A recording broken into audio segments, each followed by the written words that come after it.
આની અંદર ઉતરીને અભ્યાસ કર્યો છે ને એ તરીક બહાર આવે. છાસમાં તો મોખણે છે અને ઘીએ છે કુલશક્તિ ભગત, પણ જે વલણો કરે, છાસના સોટાનો સંગ કરે, જમે અને પછી કદાચ જો બહાર તરીને આવે તો આવે ને કે ફોદા ન આવે. અને એટલે મહાપુરુષો આપણા ભારતના સંતો આમાં જગાડવા માટે આવે, કારણ કે જે જાગ્યા છે અજ્ઞાનતામાંથી એ જગાડે, જાગેલો હોય બીજાને જગાડે, પણ જાગવા માંગતો હોય જીવ તો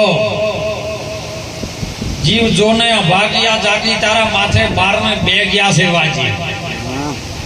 પણ જેને જેને ઓની અંદર જાગવું છે એ જાગે. પૂર્વ જન્મનો ખાતાનો કોઈ જીવ હોય તો જ મહાપુરુષે એમાં વર્ણન કર્યું છે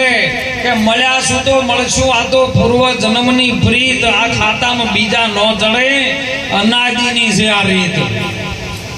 સુંદર અમને વાણી સત્સંગમાં અંદર વાત કરી હતી સાહેબ, જો શબ્દે શબ્દે શબ્દ પકડાય તો કોક ક્ષાર ચડે ન ચડે. શબ્દ પકડવો છે ને તો જિજ્ઞાસુ પકડી શકે, મુમુક્ષતા વાળો પકડી શકે, બાકી હળંગ હોય શું પકડે. હમણાં સુંદર સાખીની અંદર વાત કરી હતી, સદગુરુ રૂપી ધન મળ્યું છે, શેઠ મળ્યા, પછી કે મારે માગવાનું, ભીખ માગવાનું મટી ગયું. પાછું ચેડે ભજનમાં એવું કીધું કે સદગુરુજીને ચરણે નમન, માગ્યું મૂઠને આપો, તો પાછું માગવાનું થયું. આ શબ્દ નિરાત મહારાજે શું કીધું છે એમાં આપણે ધ્યાન કરવાની વાત છે. આ શબ્દને ધ્યાનમાં લઈને અને વિચારવાની વાત છે. અને જેને જેને આનો વિચાર કર્યો છે ને એનું જીવનની અંદર કલ્યાણ થઈ ગયું છે. અમને ઘણા વર્ષો છે કે બાબુ તમારા જલસા છે, હું તરત જલસા હોય તમે કેમ નહીં આવતા એમ કહો. તમને પાકી ખબર છે કે તમારા જલસા જ છે તો તમે જલસા આ બધી ઉપાધિ મેલીને જલસામાં આવો, શું લેવા ઉપાધિઓ કરો કહો, પણ નથી આવતા કહો. અને એટલા માટે મહાપુરુષો જગાડે આપણા. ગંગા સતીએ કીધું જોણવા જેવું આમાં છે અજાણ, એ અધૂરાપણમાં હે કોનભાઈ તમને નહીં સમજાય. આ વાત જોણવી હોય તો તમે આવો મેદાનમાં. અંતરની ઓટી પડી છે, ઓટી છૂટ્યા વગર ઉભરો નહીં આવે, નહીં થાય દલની સાચી વાત. માન વેચી શું મૂકવાનું,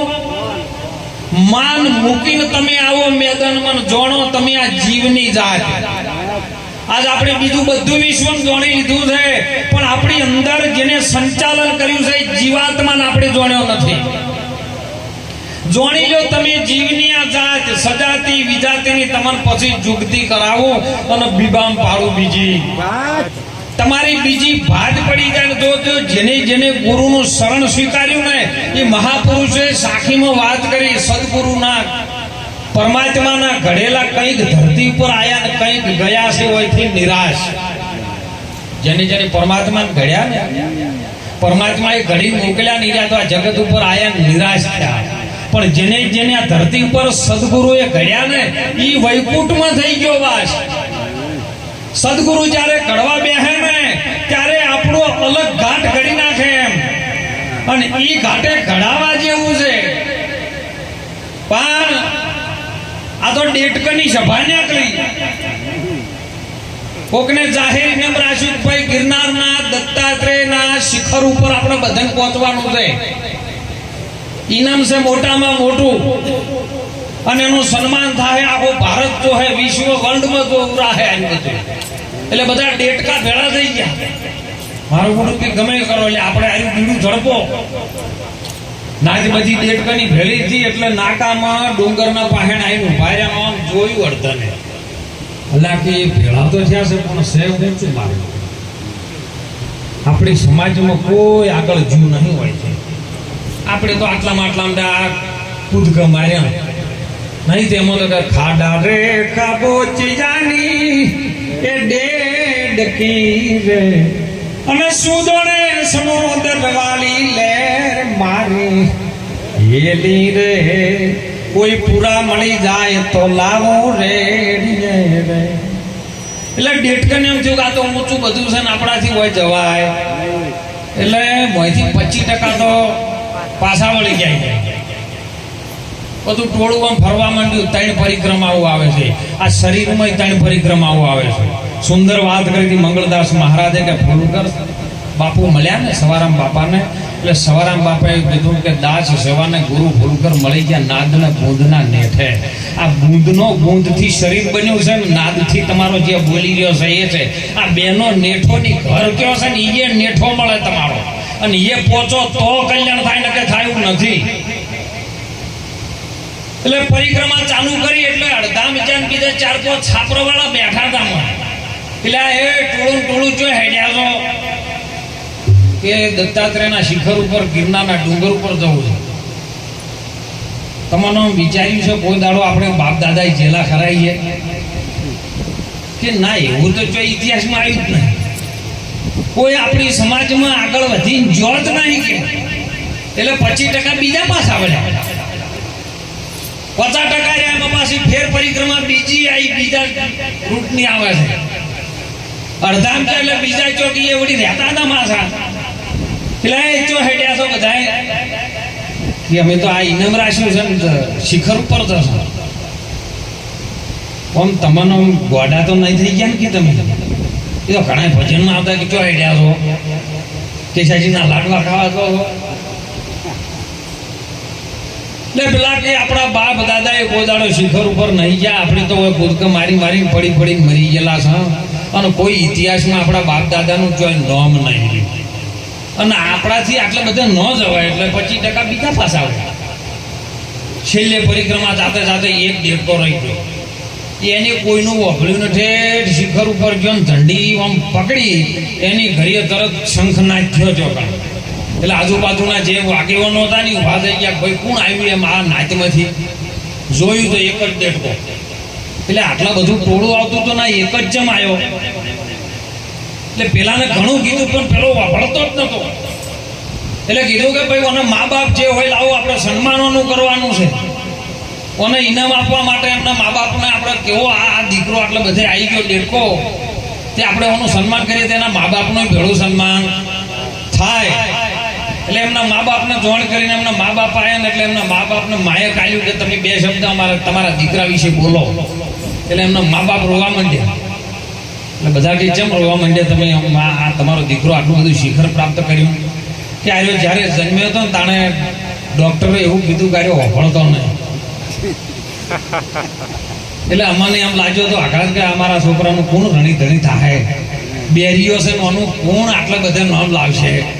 પણ આ જમણ ખબર પડી કે આ શિખર સુધી પહોંચો ના વફળ્યું તાણે સિદ્ધાંત કહેવાય એવું માગે છે ભજનમાં અમુક વફળવા જેવું વફળજો ના વફળવા જેવું ના વફળતા તો શિખર સુધી જાઓ પણ કે હળો એ તો ભજનમાં જાય છે કે રોજ એકનું એક કેસ તમે પાછા વળ્યા તો પરિક્રમા નીકળી કોઈ ભક્તિ કરવી હશે તો હું તો એમ કહું છું કે વહુ બની બેહવું પડશે વહુ બની બેહા તો ધણી બધું કર્યા જાય આપણે કરવાનું નહીં રહે પણ વહુ જ બનવું નહીં બધાને ડાયરેક્ટ ધણી બની જવું જોઈએ અને એટલા માટે આપણા મહાપુરુષો આમાંથી આપણને જગાડે છે દેડકા જેવું આપણું મન છે કૂદકો મારી ગયું હે તેની પરિક્રમાઓ અમાય આવે છે હો ત્રિવેણીનો ઘાટ છે ને એ પરિક્રમા જો તમે કદાચ જો કરી નાખો ને એ ગુરુ વચનમાં ગુરુ આચરણમાં આવી જાય ને એ પરિક્રમા કરી નાખે તો છેલ્લે શિખર સુધી તમારો વારો છે ને અને એટલા માટે મહાપુરુષો જેમ ઋતુ સમય બદલાય છે ને સમય એવું લાવે છે પરિવર્તન કરવા માટે સંસાર એક પરિવર્તન નિયમ છે સાહેબ અને પરિવર્તન આપણામાં આવવું જોઈએ અને જો ના આવે તો સમજી લો કે આપણે ભજનમાં શબ્દ પકડતા નથી એટલા માટે સંતો પોકાર કરીને કહે છે સીતારામ બાપાજીએ ન કીધું હમણાં બધા ભજનની અંદર સુંદર વાત આવી સાહેબ ભજનની અંદર શબ્દો જ છે બીજું કોઈ ને પણ તમે ગો એટલે રાગમાં વાણી થઈ જાય પણ સે શબ્દો પણ શબ્દ જ્યારે છૂટી જાય શબ્દનો સાર તમને ચડી જાય એ દાડો આપણું કલ્યાણ થઈ જાય ને આપણું કલ્યાણ કરવા માટે આ ધરતી ઉપર અવતરણ થયું છે સાહેબ માનવ દેહ તને મોઘો મળ્યો નહીં મળે વારંવાર પાકું ફળ ખરી પડશે ફરીથી નહીં લાગે ડાળ ફરીવાર આયો અવતાર આવે કે ન આવે આજની ઘડી છે રળિયામણી છે એટલે મહાપુરુષોએ સંતોએ કીધું સતાર સાહેબ જીવને કે લાખો ગયા ને તું પણ દવાનો અરે મૂર્ખ તું નથી વિચારી અરે હાચું કહું છું જૂઠું ના લે તો તારા મુવા કુટુંબ ને સંભાળ અરે ભાઈ તું ભજી લે ને કીર્તા ભજવા માટે આપણે પરમાત્માને બોલ કર્યો છે સંતો પુરાવો સાથે પ્રમાણ સાથે આપે છે સાહેબ કે ગર્ભવાસમાં ભક્તિ કબૂલી બહાર આવીને ગયો છે તું ભૂલી આ કળિયુગમાં માયાનો તને વાયરો લાગ્યો અને દેવામાં ગયો તું સાહેબ આપણે જે કરવાનું હતું પરમાત્મા સાથે જે બોલ કર્યો તો તમે તમારા સાથે હો પેળો હતો પરમાત્મા એ સમયે કેમ જુદો પાડ્યો જ્યારે જ્યારે મનુષ્ય કર્મ કરે છે ત્યાં પરમાત્માનો જુદો ગણીને કર્મ કરે ને એટલે કર્મનો ભોગી બને ને ભોગ ભોગવે એટલે એને ભોગવવું પડે છે સાહેબ પણ પરમાત્મા આપણી ભેળો છે ઈ જોઈને જો આપણે કર્મ કરો તો કર્મ રહિત થઈ જાય ભગવાન કૃષ્ણજી અર્જુનને કહે અર્જુન કર્મ રહિત ક્રિયા કરે અરજી વાટીને પણ રામદેવ કહે હે અરજી કર્મ રહિત તમે ક્રિયાઓ કમાવો હે નિર્ણય ખીરનો કરી લો નિવેડો વાસના અને કામનાના બીજને હે હરજી તમે બાળો અને ભક્તિ કરવી હોય તો ના કરવી હોય પછી જમ કરવું એમ કરજો પણ ભક્તિ કરવી હોય તો તમે અગમ ભેદને જાણો શું છે અગમ ભેદ મહાપુરુષો એક જ વાત હોય છે કે તું તને જોઈને આ ગમ પડ્યો છે ને એનો ભેદ કોઈ તત્વજ્ઞાની સંત મળી જાય અને એના ચરણમાં જઈ અને એ વાત કરે છે હો નાચ ઉપર શેડો ના લગાવતા વાત ઉપર નાડો લગાવજો મીરાબાઈને કીધું કે તમે રાઠોડ કુળની મર્યાદા તોડી તમે રજવાડાને મહારોણી અને તમે તમાર વાસમાં જઈને હરી રોહિદાસ જોડે જઈને આર્યો વાત કબૂલો એટલે કે મેં નાતનો નેડો નહીં લગાયો મેં વાતનો નેડો લગાયો છે અને જેને જેને વાતનો શિવરમ નેડો લગાયો ને ઈયા તરી ગયા હો ના કઈ ચોક ચોક જો ના ચાડી આવતી છે ને તો આ વાત નહીં સમજાય એમ કહું નાતી જાતી નહીં હરિના દેશમાં તમે કાઢો વર્ણનો વિકાર અવિકાર પડેલો છે મહાપુરુષો ઘટાઈ ગોમાં તારી નાતી નથી તારી જાતિ નથી તું નર નથી નારી નથી અરે તું પુરુષે નથી સાહેબ કોઈ જતીએ નથી તું સતીએ નથી તું કેવલ હંસ છે તું પરમાત્મા સ્વરૂપ છે એ સ્વરૂપમાં ધ્યાન કર એ ધ્યાન તને લા ગુરુ મહારાજ યાદ કરાવે કોમાં તું ધ્યાન રાખ તોરલ જેવી સતીએ જાડેજાને કીધું જાડેજા આડે નતું માંસ નતું ચોંબડા રુધિર રાય શ્વાસ ઉશ્વાસ તેદી નહોતા અને તેદીએ ધણી આપો આપ હતા એક કુંડની અંદરથી 3.5 કિલોની કાયા કરીને શરીર બનાવ્યું ને એ વખત કોને ઘડ્યું આ ધણીની તમે ઓળખાણ કરો તો મેળ પડી જાય આ ધણી તરફ આપણું ધ્યાન જતું કારણ કે મન છે ને એ તરંગ ઉપાડીને સાહેબ માયા તરફ જાય છે જગતની જે ભૌતિક સુખ છે એ માયા નથી પણ તમે એમાં ફસાઈ જો એ મોટામાં મોટી માયા છે